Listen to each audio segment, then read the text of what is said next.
Welcome back guys. Vishal Gupta आपका teacher. कैसे हो आप सब गाइस। इस वीडियो में मैं आपको बीकॉम का जो सब्जेक्ट है फाइनेंशियल अकाउंटिंग का, उसका चैप्टर है जो accounting for dissolution of partnership firm, उसको कराने जा रहा हूँ। गाइस ये चैप्टर आपने क्लास 12 में अच्छी तरह किया हुआ है, बस मैं आपको ये रिकॉल कराना चाह रहा था ताकि आपको इसमें कोई ज़्यादा दिक्कत ना आए। याद रखना कि इसमें वो realisation account, partners capital account और कैश अकाउंट बनता है। ठीक है जी। और हाँ, इसमें सिर्फ दो टॉपिक नए होंगे। एक इंसॉल्वेंसी ऑफ ए पार्टनर, जो कि गार्नर वर्सेस मरे रूल के अकॉर्डिंगली हमें सेट करनी है, और दूसरा पीस मील डिस्ट्रीब्यूशन। ठीक है जी। वो तो दो टॉपिक नए होंगे, बाकी ये सारा चैप्टर आपने ऑलरेडी किया हुआ है। तो गाइस स्टार्ट करते हैं कि सबसे पहले डिसोल्यूशन ऑफ पार्टनरशिप क्या होती है। Means termination of connections with the firm by some of the partners and remaining partners of the firm continuing the business of the firm under the same firm under an agreement. So the dissolution of the partnership may take place in any of the following ways. पहला है change in the existing profit sharing ratio among the partners, दूसरा admission of a new partner, तीसरा retirement of a partner, चौथा death of a partner, पांचवा expiry of the period of the partnership. ये था dissolution of partnership. अब हम बात करेंगे जो कि हमारा टॉपिक है, वो है dissolution of firm. So means discontinuation of the firm's business and termination of relationship between the partners. When all the partners stop carrying on the business partnership business, it is the dissolution of the firm. उसको क्या बोलेंगे guys? Dissolution of the firm. तो चलिए अब हम discuss करते हैं दोनों का डिफरेंस क्या है, डिसोल्यूशन ऑफ पार्टनरशिप का और डिसोल्यूशन ऑफ फर्म का। Relationship Among Us the partners, all the parties doesn't come to an end, and dissolution of firm relationship among all the parties come to an end. और continuation of business of the firm may continue और business of the firm does not continue. उसके बाद तीसरा inter relationship, it may or may not result in the dissolution of the firm, it is necessarily result in the dissolution of the partnership. और चौथा books of accounts are not closed, और इसमें are closed. Nature voluntarily, some time compulsory and some time voluntarily. और account जब dissolution of partnership है, revaluation account बनाया जाता है, आपको पता है। ठीक है जी। क्या अकाउंट बनाया जाता है? रिवैल्यूएशन। और डिसोल्यूशन ऑफ फर्म में, जहां फर्म बंद हो रही है, वहां रियलाइजेशन अकाउंट बनता है गाइस। तो चलिए आगे कंटिन्यू करते हैं इसको। वेरियस मोड्स कौन से हैं डिसोल्यूशन ऑफ फर्म के? तो वेरियस मोड में एक तो है पहले dissolution without courts order, courts के ऑर्डर के बिना। ठीक है। उसमें है डिसोल्यूशन बाय एग्रीमेंट, जब सबकी एग्रीमेंट हो जाए कि हमें पार्टनरशिप को बंद करना है, कंपल्सरी डिसोल्यूशन हो रही है। Dissolution on the happening of certain contingencies, dissolution of court notice of the partnership at will. ठीक है जी। ये सारे केसेस आपको पता है कौन से हैं, dissolution of firm without courts order. ठीक है जी। डिसोल्यूशन बाय कोर्ट्स ऑर्डर वो कब होता है? When a partner become person of unsound mind, when a partner become permanent incapable performing his duty as a partner, when a partner is found guilty of misconduct which is likely to adversely affect the business of the firm, partnership agreement is breached persistently by a partner or partners, court finds dissolution of the firm justified and the business of the firm cannot be carried on except at a loss. Right guys. चलिए अब हम आगे discuss करते हैं realisation account क्या होता है। Realisation account से अच्छी तरह जान पहचाना आपको, is prepare at the time of dissolution of the firm. तो guys realisation account is a nominal account, it is prepare to find out the profit और loss in relation to the assets और the payment of the liabilities when the firm is dissolved. Any profit or loss on realization is transferred to the capital account of all the partners in their profit sharing ratio. It is prepared by transferring all assets except fictitious assets, loan of to the partners, and cash and bank balance to the debit side of the realization account. And fictitious assets being losses are transferred to the debit side of the capital account of the partners in their profit sharing ratio. और second क्या है? Transferring all the liabilities except loan by the partners account and partners capital accounts to the credit side of the account. और third क्या guys? Account amount realized on the sale of the asset is transferred to the credit of the account. Liabilities paid on the transferred to the debit of the account. उसके बाद expenses incurred by the firm on the dissolution are debited. ठीक है guys। उसके बाद next है इसका the main objective of preparing realisation account. Preparing का करना का इसका ऑब्जेक्टिव क्या है? To close the books of the account at the time of dissolution of the firm. Second, to record all the transactions relating to the sale of assets and payment of liabilities. उसके बाद third, to determine profit and loss due to the realisation of assets and liabilities. और difference between revaluation account and realisation account. Revaluation account क्या, it is prepared in order to work out the profit and loss on the revaluation of assets and liabilities. और realisation is prepared to work out the P&L on the realisation of assets and payment of liability. और preparation at the time of admission, retirement और death और change in profit sharing ratio and eight the time of the dissolution of the firm. Closing of accounts. After preparing the revaluation account, the firm's business gets going to the same set of books. revaluation है, थोड़ा मैं दोबारा लिख देता हूँ. revaluation, firm का business वैसे ही चलता रहता है, but after preparing this account, realisation account बनाने के बाद all the firm's books are closed. और उसके बाद नेक्स्ट क्या है, remaining balance is transferred to the capital account of the old partners and is transferred to the all partners capital accounts. ठीक है जी. और नेक्स्ट क्या है, सेटलमेंट ऑफ अकाउंट्स. अकाउंट की सेटलमेंट कैसे होगी, generally two issues have to be resolved at the time of dissolution. These are settlement of account and payment of firms debt and private debts. तो settlement account कैसे होगा, सबसे पहले ये section 48 minded partnership act का है.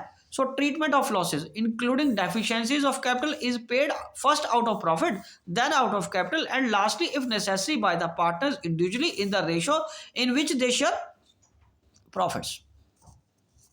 उसके बाद application of assets. Assets of the firm including amount contributed by the partners to make the deficiencies of the capital are applied in the following orders. First, in paying firm's debt to the third party और the that is outside parties. और उसके बाद in paying to the each partner rateably what is due to him on account of loan और advances. और C, paying to each partner rateably what is due to him on account of capital. और D, the residue if any is distributed among the partners in their profit sharing ratio. ठीक है guys. और उसके बाद payment of firm's debt कैसे होगा and private debt, वो under section 49 cover होता है. The debts which the firm owes to the outsider are known as firm's debt, whereas debts which a partner owes in his personal capacity are known as private debts. Following provisions will apply for the payment of the debt. पहला है, firm's property is applied for the payment of firm's debt. दूसरा, private property of the each partner is applied first towards the payment of his private debts and surplus if any is applied toward the payment of the firm's debts. ठीक है. उसके बाद हम discuss करेंगे, अब जो topic है वो है insolvency of partners, rules of Garner and versus Murray. If a partner's capital account shows a debit balance on the dissolution of the firm, he is required to bring cash in the firm to settle his account. But if such partner is unable to satisfy his debt to the firm due to his insolvency, then his deficiency is to be borne by the solvent partners in accordance with the decision in the Garner and versus Murray rule. ठीक है जी. चलिए, उसके बाद according to this rule क्या चीज है, in the absence of any of the agreement to the contrary, the deficiency of the insolvent partner's capital account must be borne by the other solvent partner in proportion to their capital which stood before the dissolution of the firm. The effect of this ruling is to make the distinction between an ordinary loss caused by the business operation and the loss on account of the insolvency of the partner. Some important judgments कौन सी थी Garner versus Murray rule case में, loss on realization considered being ordinary loss and therefore be shared by all the partners according to their profit sharing ratio. और दूसरा, solvent partners to bring cash equal to their share of on loss of a realization. और C, loss on account of deficiency of insolvent partner considered being capital loss and therefore to be shared by the solvent partners according to their last agreed capital. Right guys? चलिए अब हम आगे discuss करते हैं कि accounting treatment क्या है when the firm is dissolved due to insolvency of the partners, when there are more than two partners and one become insolvent. पहला case, in the solvent partners are liable to bear the loss of the insolvent partner the loss is borne by the solvent partner in the following ways. पहला है when Garner versus Murray rule is not applicable, the solvent partners are suppose to bear the loss according to the profit sharing ratio. और B, when the Garner versus Murray rule is applicable, the solvent partners are liable to bear the loss of the insolvent partners according to the ratio last agreed capital means in case of fixed capitals without any adjustment, and in case of fluctuating capitals after making adjustment for the past accumulated reserves, profit and losses, drawings, interest on capital, interest on drawing, remuneration to the partner, etc. to the date of the dissolution, but before making adjustment for the profit or loss on realization. Right guys, चलिए उसके बाद हम बात करेंगे point number 2 की। इन case of the partnership dissolution of a firm, in case of the dissolution of a firm where all the parties are insolvent, the following procedure should be followed. पहला, the realization account is prepared without transferring external liabilities to it, and cash account should be prepared after the realization account. C, cash in hand together with the amount realized on the sale of assets and the amount received from the estate of the insolvent party should be applied in the following order. For meeting the realization expenses, for meeting the external liabilities like bank loan creditors, outstanding expenses, for meeting partners loan account, and fourth, for paying partners capital account balances. And note, in case of deficiency of cash, balance of above account shall be transferred to the deficiency account. So deficiency account क्या है बच्चे? When all the partners become insolvent, external liabilities will not be met in full and balance due from the partners also can't be recovered from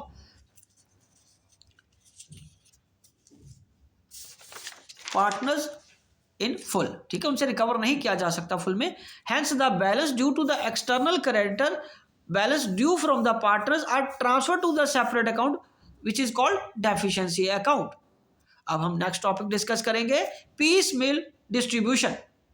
ठीक है guys, तो piecemeal distribution क्या है? In case of dissolution of firm it is practically not possible to realise all the assets at one time. ठीक है, in fact at the dissolution of partnership all the assets are sometime realise gradually over a period of time. In such a case it may be agreed that the different parties are to be paid according to their preference as and when assets are realized without unnecessarily waiting for the final realization of all the assets. In order to the payment will be as follows. पहला realization expenses, for provision for expenses that are to be made, or C, preferential creditors, that is income tax and other government dues. ठीक है, secured creditors up to amount realized from the disposal of assets by which they secured and are for the balance if any to be paid to the unsecured creditors. ठीक है guys, उसके बाद unsecured creditors in proportion to the amount of debt if more than one creditor. and F point partners loan account का आएगा उसके बाद if there is more than one partner in that case proportion to the amount of loan. और G and finally partners capital account पे किए जाएंगे. ठीक है, तो ये सीक्वेंस आपको प्रैक्टिकल करते वक्त भी याद रखना है. The following are the two methods followed by the to determine the order of repayment of capital to the partners. पहला क्या है? सरप्लस कैपिटल मेथड और प्रोपोर्शनल कैपिटल मेथड और हाईएस्ट रिलेटिव कैपिटल मेथड.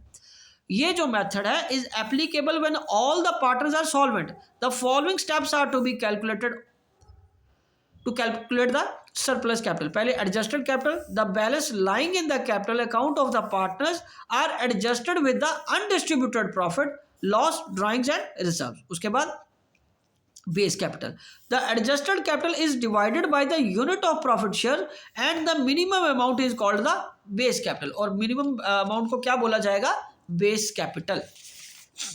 उसके बाद proportionate capital. The amount is ascertained by multiplying the base capital with the unit of the profit share. उसके बाद surplus capital. So it is ascertained by the difference of adjusted capital and the proportionate capital. The process continues until we get an absolute surplus. और B क्या guys?